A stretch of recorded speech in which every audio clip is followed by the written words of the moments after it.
நமக்கு ஒரு கடமை இருக்கு இல்லையா சார்? எனக்கு என்னன்னா, இந்த பையன் ஓகே, இந்த பொண்ணை லவ் பண்ணி கல்யாணம் பண்ணிண்டா ஓகே. அதுக்கப்புறம் அந்த ஆட்டோ ஓட்டும் போது which is a public transport, அந்த மாதிரி இருக்கும்போது 4 கேர்ள்ஸ் சொல்றாங்க, அது ஸ்கூல் ஸ்டூடெண்ட்டா இல்லை இந்த ஆட்டோவில் சவாரி போன பொண்ணா, அது என்னதுன்னு நமக்கு தெரியாது. ஸோ இதெல்லாம் பப்ளிக் டிரான்ஸ்போர்ட்டாக இருக்குது. அதனால எனக்கு கொஞ்சம் கவலை ஆயிடுச்சு. ஸோ நான் இந்த பொண்ணுகிட்ட என்ன அட்வைஸ் பண்ணேன்னா, இப்போ நீ வந்து பேசாமல் அம்மாட்ட குழந்தைய விட்டுட்டு ரெஸ்யூம் யுவர் ஒர்க் சொல்லியிருக்கேன். அட் த சேம் டைம் அவளுக்கு என்ன கவலைன்னா, இன்னொரு கல்யாணம் பண்ணிடுவானோ இல்லை இன்னொரு பொண்ணை யாராவது இந்த மாதிரி ஒரு ட்ராப்பில் வந்து அந்த மாதிரி அவள் பயந்துக்கிறா. ஸோ இதுக்கு ஏதாவது ரூட் எடுக்க முடியுமா? கண்டிப்பா மேடம்.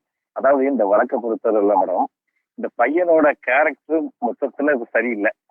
இவன் வந்து ஒரு பெண்கள் விஷயத்துல ஒரு மோசமான ஒரு ஆளா இருக்கா.